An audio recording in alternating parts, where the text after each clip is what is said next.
Hello guys, ఈ వీడియోలో మా మమ్మీ స్టైల్లో ప్రాన్స్ కర్రీని ఎలా చేయాలో చూద్దాం. ఫస్ట్ అయితే ప్యాన్ పెట్టుకొని ఆయిల్ వేసుకొని హీట్ అయ్యాక అందులోకి జీలకర్ర, ముక్కలుగా తరుక్కున్న అల్లం, తెల్లగడ్డ, పచ్చిమిర్చి, ఆనియన్స్ అండ్ టొమాటోస్ని వేసి మగ్గించాలి.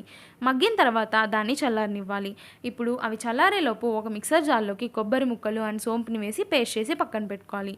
ముందుగా ఫ్రై చేసుకున్న ఆనియన్స్ అండ్ టొమాటోస్ని కూడా పేస్ట్ చేసి పక్కన పెట్టుకోవాలి. ఇప్పుడు ఇంకొక ప్యాన్ తీసుకొని ఆయిల్ వేసి హీట్ అయ్యాక ఆవాలు వేసి చిటపట్లాడాక ఆనియన్స్ అండ్ కరివేపాకుని వేసుకొని ఫ్రై అయిన తర్వాత అందులోకి ముందుగా చేసి పెట్టుకున్న onions and tomatoes paste and కొబ్బరి పేస్ట్ని వేసి ఫ్రై చేసుకోవాలి. ఇప్పుడు తగినంత ఉప్పు, కారంని వేసి మంచిగా ఫ్రై చేసుకున్న తర్వాత అందులోకి ప్రాన్స్ని వేసి ఒక 2 మినిట్స్ కుక్ అయ్యాక 1 కప్ ఆఫ్ వాటర్ని యాడ్ చేసుకొని ఒక 10 మినిట్స్ కుక్ చేసుకోవాలి. తర్వాత అందులోకి కొత్తిమీరని వేసుకొని ఒక 2 మినిట్స్ కుక్ చేసుకుంటే టేస్టీగా ప్రాన్స్ కర్రీ అనేది రెడీ అయిపోతుందండి.